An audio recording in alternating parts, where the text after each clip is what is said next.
Paging Miss Dionita Garigues. Paging Miss Dionita Garigues. Please proceed here to the stage in front. Once again, paging Miss Dionita Garigues. Please proceed here to the stage in front. Thank you.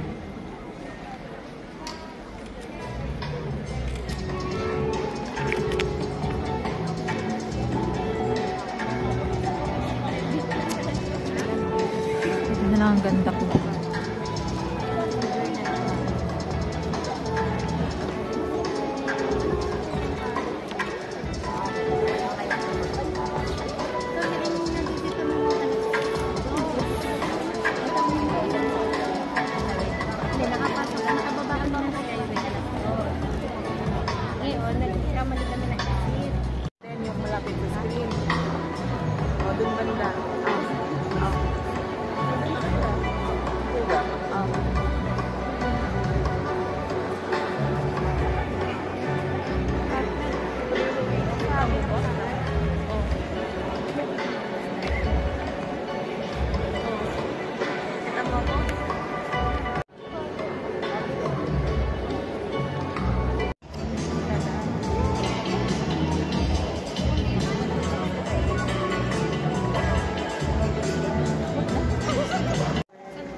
Diliman.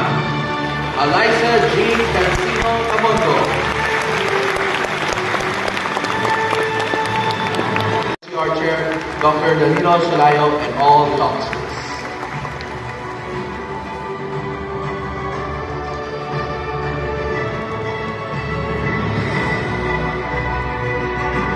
Introducing the Professional Regulatory Board for Professional Teachers. Board Member, Honorable Paraluman R. Miron.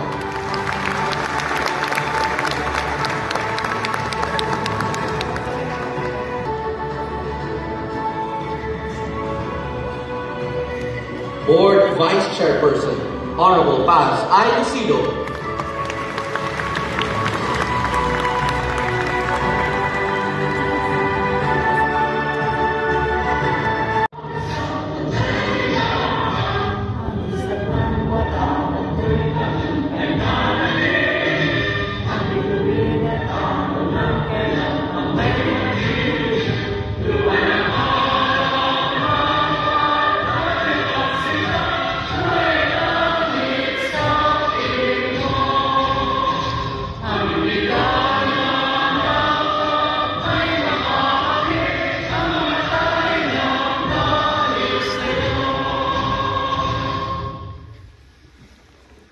Please remain standing for the invocation to be led by Attorney Lovelica T. Bautista, Chief of the Board Secretariat Division.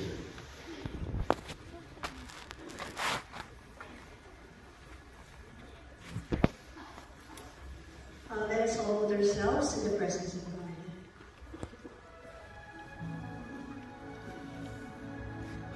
Lord God, you have called us to take part in this occasion and to witness the culmination of the long journey of these individuals whom you have entrusted to continue your ministry of teaching. We recognize that all knowledge in this world comes from you, and that it is from this inspiration that many have chosen to pursue a vocation in teaching. Just like these individuals, who in a short while will finally embrace their new mission as educators and stewards of learning. We have always believed that teaching is an art and a skill and a privilege at the same time, for not all are called for this profession. Indeed, these new teachers are the testament that the teaching vocation is not an ordinary pursuit, but a noble calling only for those who have the heart and the passion for the craft.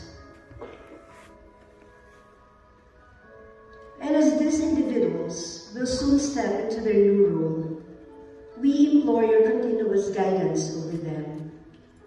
Bless them with a pure and sincere intention to educate and illuminate the minds of their future students with the right knowledge and wisdom that they need. Grant them the discernment to identify the needs and limitations of their students and sustain them with the patience and compassion to facilitate true learning. And just like what you have said, that all those who instruct others in ways of holiness will shine as stars for all eternity. Let these new teachers be the stars in their students' lives, burning intensely with a passion to shed light, guidance, and direction to the youth of this generation. All this we pray. Amen.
So you should be happy you are here.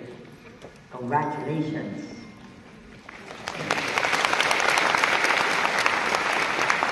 Well, this is the time for you to celebrate your taking of your oath as professional teachers.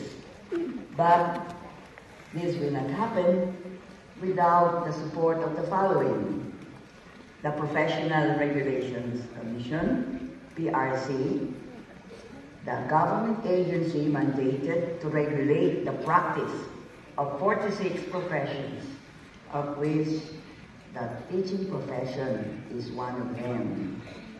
We have the commission led by a chairman and members. We have our chairman, Attorney Charito Zamora, and member, Commissioner Attorney Erwin Ena. Okay, no? Siyempre, kahit nang mula, you also engage in thinking, in higher order thinking. No? But I hope you will be able to bring this even up to the practice of your profession. Diba? Yung mapakaan, you will have to do many strategies of whatever you're going to undertake. And always look at the 4H. Meron na kayong 4 na letter H. The head, you prove it, isn't it? Okay, kahit kami, up to now, we're still thinking. No? Okay, so the head, the heart, okay? What is heart? Alright, you must not, you must be full of what? Love, walang hatred, no? Positive thinking, no? The hand, that will allow you to really show that you can really reach out to your students. And of course, the health, which is very important for a teacher. Physically healthy, mentally healthy. All this, the 4H, you have that. And surely, you are ready to face the challenge. You're ready of, as we always say, it's not just a journey, but it is something that you will have to move forward. All right, this is what you call your career as a professional teacher. So if you start with teacher 1, well, you should end up, no? And at the same time, we know also how to give it. So what to teach, how to teach. And we always say we cannot give what you do not have. So may we ask you to stand as I call on your cluster. So let's call on the pastors of elementary education. Please stand. BEF, do you have pastors from elementary? Oh, okay.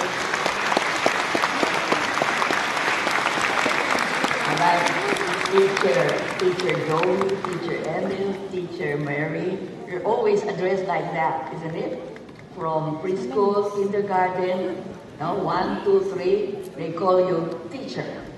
And that is with love, which you have to show also, tender loving care. The frontliners of education, our pastors from the elementary. Let's give them a big hand. Right? Let's call on the group of the secondary teachers who are good also in loving and caring, but they love very much their subject matter, their specializations. No? So let's call on the English majors. Please stand. English major.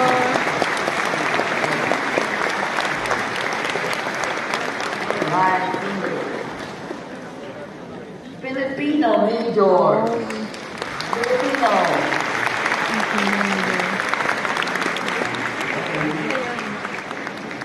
Mathematics major. So we are assured we have language teachers, English, Filipino, mathematics. They're all our tools, isn't it? Very important tools for learning. And of course, general science. General science. Biological and physical science. Social studies lahat ng linya. Social science. Social science.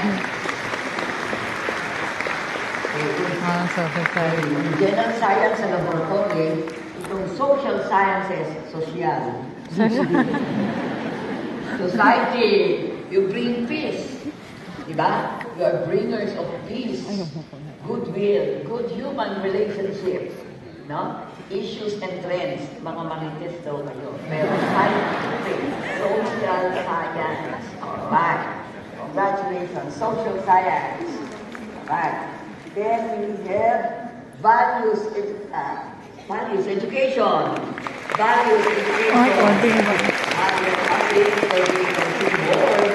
From this group, values education, they are really the good ones, and they have to model. Okay. Congratulations, values education.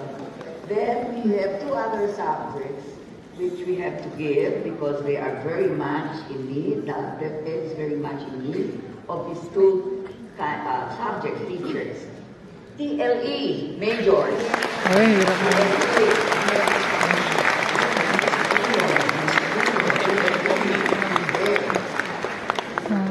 And MAPE, music, arts, PE, and health. No? So, kita nyo, mula ulo hanggang paa. Saan ng ulo ang mental health. No? Sound mind, sound body. No? Together. Okay? So, let's give a big hand to both of you. And secondary teachers now. So, what are the rewards? Ayan. Ano ba ang reward nyo? Okay, after this oath taking, after taking your oath, you can now receive you will now be given your license as a professional teacher.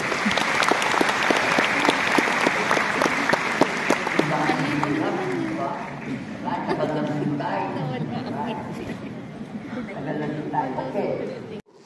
as what? Look at the shape. Person, a licensed teacher with a whole-rounded personality. Round yan, diba? Hindi square na may apat na column sulok, no? But in your case, something round, no? Then there are books, torch, which is a combination of being a facilitator of learning. While you give information, you also facilitate. But you are there also to light and guide your learners. Red is supposed to be the mark of a teacher who loves teaching, passionate, commitment to teaching. The teacher is there to be a good teacher is one that extends to eternity forever. We can never tell where a teacher's influence stops. And for this reason, we're very influential, but a kind of influencer. We should never stop learning and growing professionally. It was Albert Einstein who said, once you stop learning, you start dying.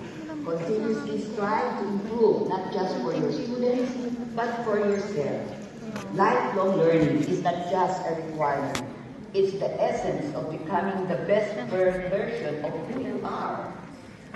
Therefore, go forth with courage, with love, with an unyielding commitment to your mission. The challenges are great, but your potential is greater. Congratulations and welcome to the ever-evolving world of the teaching profession.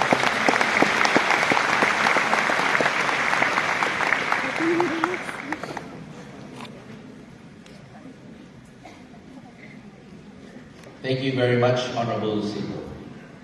Ladies and gentlemen, it is my honor and privilege to introduce our next esteemed speaker, who will also be administering the oath this afternoon. Our speaker is a career educator who started as high school teacher of English and mathematics after earning the BSc degree summa cum laude in Centro Escolar University.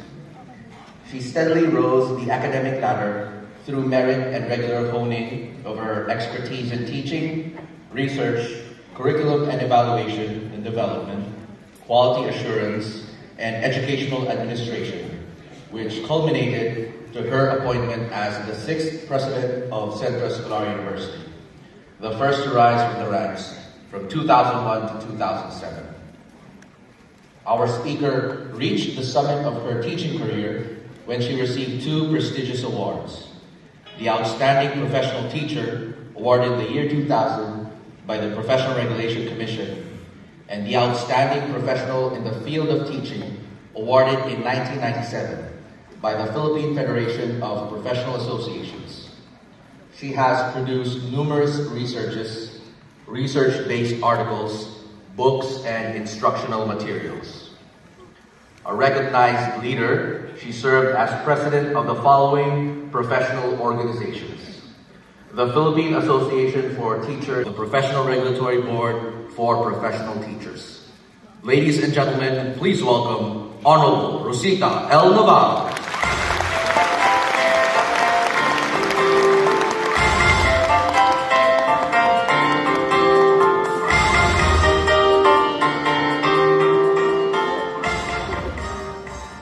Thank you, Mr. Marco Angelo Cabrera, for that very kind introduction.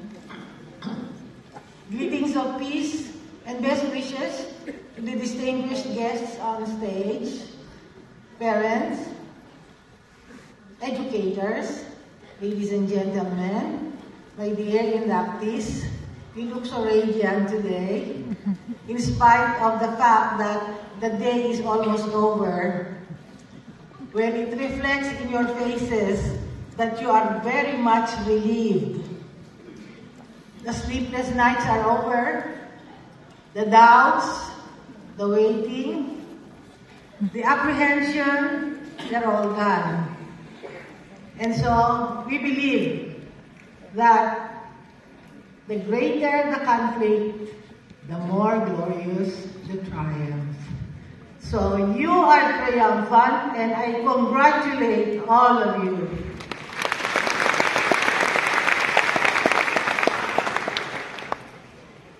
But you know, you are about to enter at the state your name. Of region, state your region. Hereby solemnly swear. Hereby solemnly swear I will support and defend that I will support and defend the Constitution of the Philippines. the Constitution of the Philippines, That I will bear true faith that I will bear true faith and allegiance to the same. and allegiance to the same, That I will obey the laws, that I will obey the laws, legal orders, and decrees legal orders, and decrees promulgated by the duly constituted authorities promulgated by the duly constituted authorities of the Republic of the Philippines, of the Republic of the Philippines, and that I impose this obligation upon myself and that I impose this obligation upon myself voluntarily without mental reservation voluntarily without mental reservation or purpose of evasion. or purpose of evasion. I further solemnly swear I further solemnly swear that at all times and places that at all times and places I will adhere closely I will adhere closely to the ethical standards to the ethical and standards professional roles of teachers and professional roles of in teachers the Philippines and in the world, in the Philippines and in the world, and that I will faithfully discharge and that I will faithfully discharge to the best of my ability to the best of my the abilities duties and obligations incumbent the duties and obligations incumbent upon a legally authorized upon a legally authorized professional teacher. professional teachers. So help me God. So help me God. Congratulations, new professional teachers.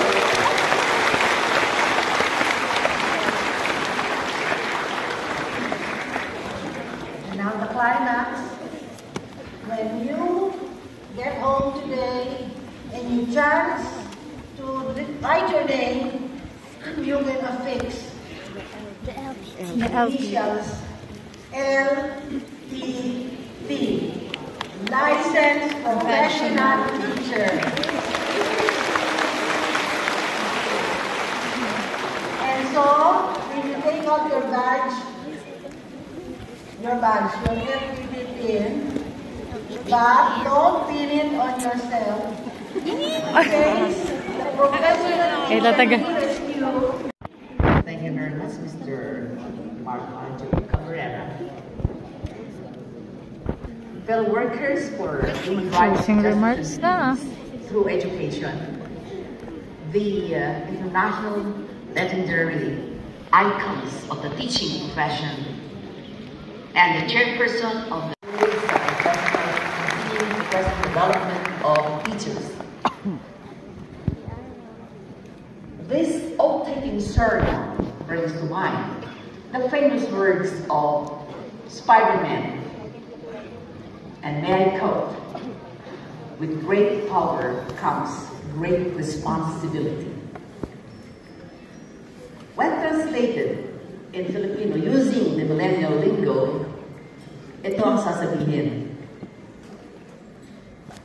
Sa matinding wepa, may airpat eh. May matinding don't respond. True.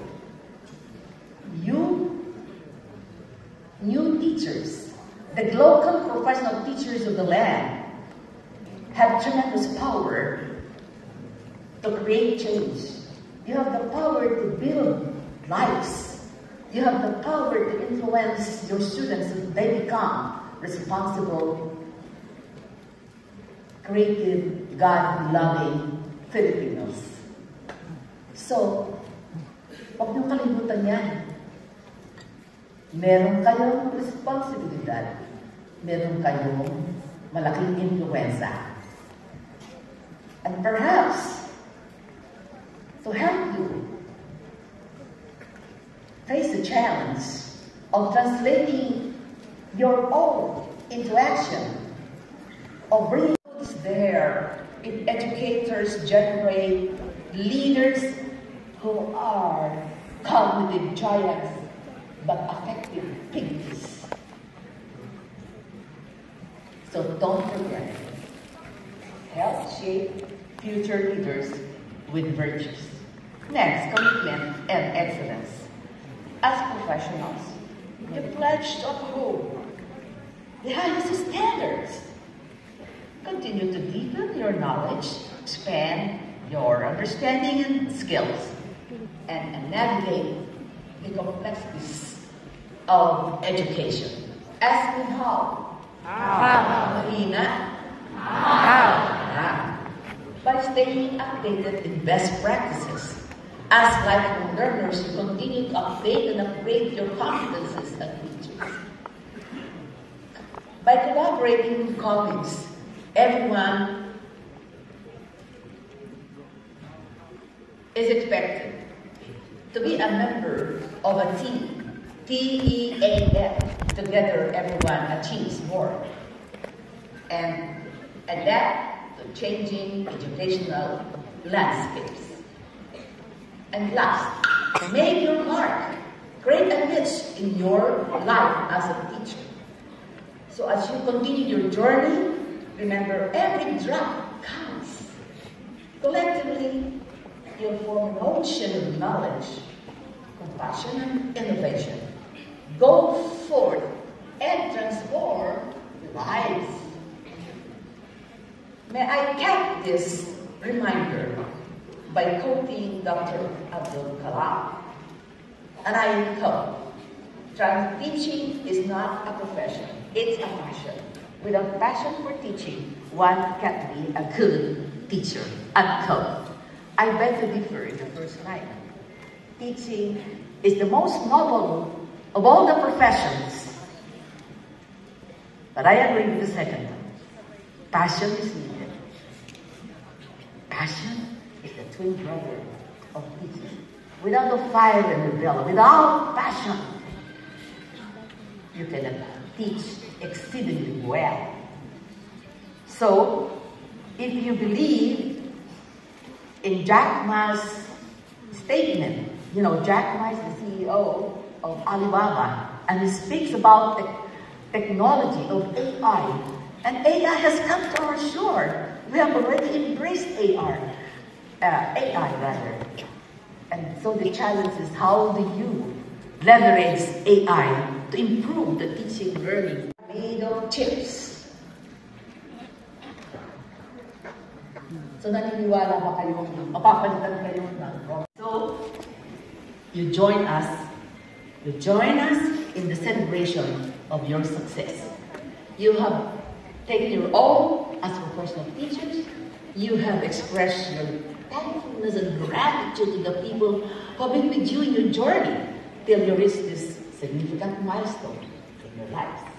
And now, demonstrate how happy you are, that you're on cloud nine, that you are full of jubilation because this is a celebration of success.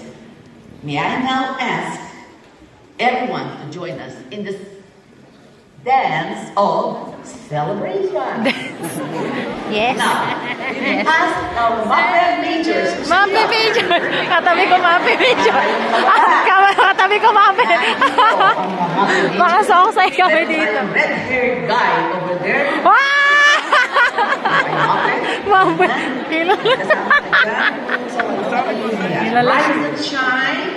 Sayaw nga. Showcase your competencies. Go, as sir. Mape Go, sir. Okay, where are the May recitation. Come on, Rochelle. Lapitin siya. Oh. Nakatingin lahat sa'yo. Lahat nakatingin sa'yo lahat. Nakatingin sa'yo. Your license will be with head. Oh! Go, sir. Go, sir. The government will do great goals. Oh, meron. May dalawa mo lang. May dalawa ako dapat. Parable. Social kami. Social tayo mga. Social kami mga chiswas. And Dr. Mila. Sige na. Go Mape. Go Mape, Major. Join us in the dancing celebration. Ay, sasayaw. And even if you're Mami, kasama ka? Wala. Wala rin akong kasama, Mami. Mami, pwede yung mag-picture natin sa harapan doon. Okay, Ha? sige. Mamaya after. Ha? Wala rin akong kasama eh. Problema ito nga kanisa ko. Paano ko picture ka? Mus!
Can you do so at the QR scanning booth outside this venue?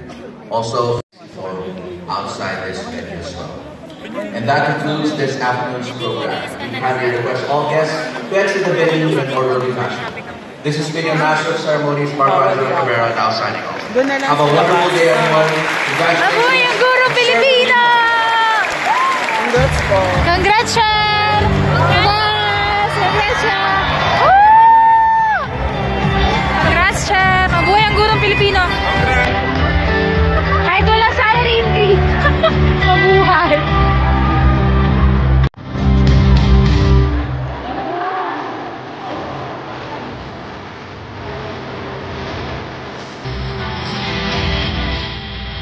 Hindi pala video?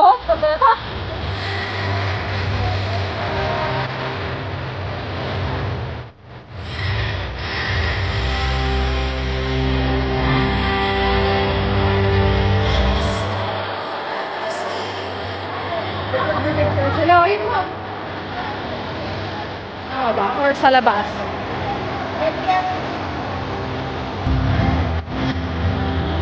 Dyan lang sa, ano, wala na lang doon. Sige na lang. Parang, mas madami yata doon. Sige po. Mabuhay ang Gurong Pilipina! Woo! Matagal lang din ako kasi dami dumadaan. Sige po, sir.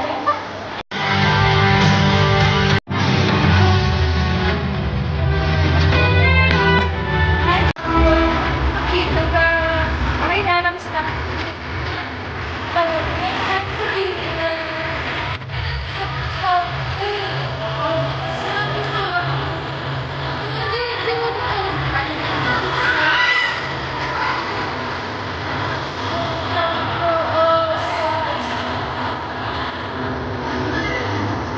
Na tayo. Ay, natanto pala ako sa selfie man lang ako, diba?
nila ako sa labas.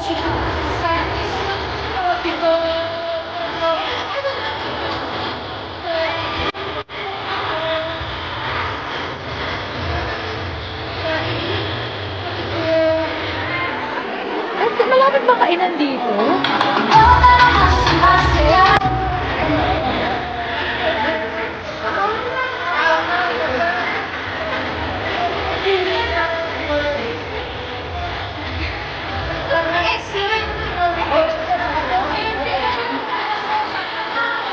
Uwi na kami. Ano yung ano, So, binigay mo na-start lang din yung sa labas? program namin. 4, tapos kami around 5:49 na. So, mag-2 hours na rin kami. So, yan. Talaga Na lang ba? ako. So, yun. Mabuhay ang mga gurong Pilipino.